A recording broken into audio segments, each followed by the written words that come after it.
യേശുവിൻ നാമമെൻ പ്രാണനു രക്ഷ, കുഞ്ഞാടിൻ രക്തം എൻ വീടിനു മുദ്ര. യേശുവിൻ നാമമെൻ പ്രാണനു രക്ഷ, കുഞ്ഞാടിൻ രക്തം എൻ വീടിനു മുദ്ര. മറഞ്ഞു വരും മഹാമാരികളെ ഭയപ്പെടില്ല, നാം ഭയപ്പെടില്ല. മറഞ്ഞു വരും മഹാമാരികളെ ഭയപ്പെടില്ല, നാം ഭയപ്പെടില്ല. യേശുവിൻ നാമം എൻ പ്രാണനു രക്ഷ, കുഞ്ഞാടിൻ രക്തം എൻ വീടിനു മുദ്ര. യേശുവിൻ നാമം എൻ പ്രാണനു രക്ഷ, കുഞ്ഞാടിൻ രക്തം എൻ വീടിനു മുദ്ര. ദൈവവചന ചിന്തകൾ കേൾക്കുന്ന എല്ലാ മാന്യ ശ്രോതാക്കൾക്കും ക്രിസ്തീയ വന്ദനം. ഇയ്യോബിൻ്റെ പുസ്തകം 33-ാം അധ്യായം 14-ാമത് വചനം. ഒന്നോ രണ്ടോ വട്ടം ദൈവം അരുളി ചെയ്യുന്നു, മനുഷ്യൻ അത് കൂട്ടാക്കുന്നില്ല താനും എന്ന വാക്യമാണ്.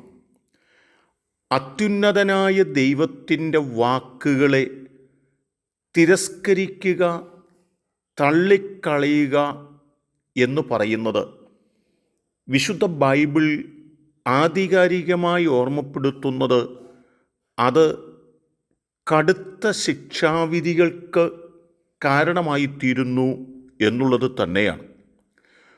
ലോകത്തിൻ്റെ വ്യവസ്ഥിതികൾ നാം നോക്കുകയാണെങ്കിൽ കോടതി വിധികളെ തിരസ്കരിക്കുവാൻ ഒരു വ്യക്തിക്കും അധികാരമില്ല എങ്കിൽ അത്യുന്നതനായ ദൈവത്തിൻ്റെ വിധിയെ എതിർക്കുവാനും നിഷേധിക്കുവാനും ആർക്കും അനുവാദമുള്ളതല്ല എന്നുള്ളതാണ് ബൈബിൾ ഓർമ്മപ്പെടുത്തി പറയുന്നത്.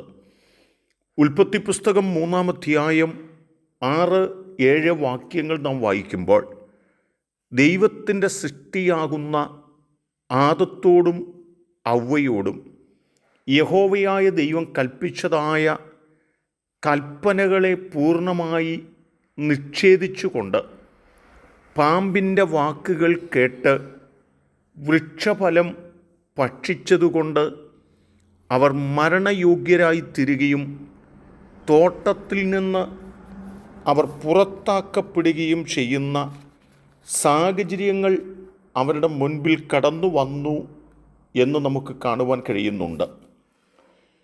15-ാം അധ്യായത്തിലേക്ക് നാം കടന്നു വരുമ്പോൾ യാഗത്തിനു വേണ്ടി വരുന്നതായ ഒരു മനുഷ്യൻ സകല മൃഗങ്ങളെയും ഒത്ത നെടുകെ പിളർക്കണമെന്നുള്ള ദൈവത്തിൻ്റെ കൽപ്പനയെ അനുസരിച്ച് പ്രവർത്തിക്കാതെ ഇരുന്ന അബ്രഹാമിൻ്റെ ജീവിതത്തിൽ ദൈവസാന്നിധ്യത്തിനു പകരം റാഞ്ചൻ കഴുക്കൾ ഇറങ്ങുവാനും അബ്രഹാമിൻ്റെ തലമുറ 400 സംവത്സരം പ്രവാസത്തിൽ പോകുവാൻ അത് കാരണമായി തീരുകയും ചെയ്തിട്ടുണ്ട് എന്നുള്ളതും നാം മറന്നു കളയുവാൻ പാടുള്ളതല്ല.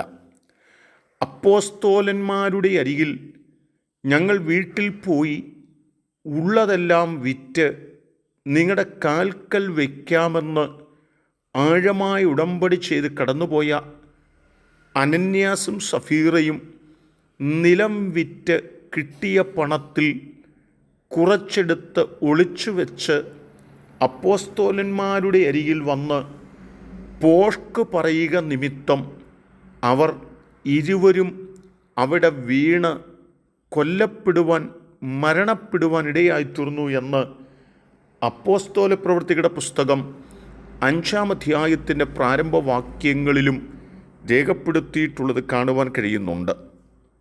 നാം ഇവിടെ മനസ്സിലാക്കേണ്ടതും നാം ചിന്തിക്കേണ്ടതും എന്താണെന്ന് ചോദിച്ചാൽ, അത്യുന്നതനായ ദൈവത്തിൻ്റെ വാക്കുകളെ തിരസ്കരിക്കുവാൻ അവകാശമില്ലെന്നും ദൈവത്തിൻ്റെ കൽപ്പനകളും ദൈവികമായ വാക്കുകളും തിരസ്കരിച്ചുകൊണ്ട് നാം മുൻപോട്ട് പോകുവാൻ പരിശ്രമിച്ചാൽ അത് നമ്മുടെ ജീവിതത്തിൻ്റെ നാശത്തിനും പരാജയത്തിനും വീഴ്ചയ്ക്കും കാരണമായി തീരുമെന്ന് ആഴമായി തിരിച്ചറിഞ്ഞുകൊണ്ട് നമ്മുടെ ജീവിതത്തിൽ ഏത് നിമിഷങ്ങളിലും പൂർണ്ണമായി ദൈവത്തെ അനുസരിച്ചുകൊണ്ട് മുൻപോട്ട് പോകുന്നവരായി തീരേണ്ടതിന് നമുക്ക് നമ്മെ സമർപ്പിക്കാം. അതിന് ദൈവം എൻ്റെ കേൾവിക്കാരായി നിങ്ങളെ എല്ലാവരെയും സഹായിക്കട്ടെ.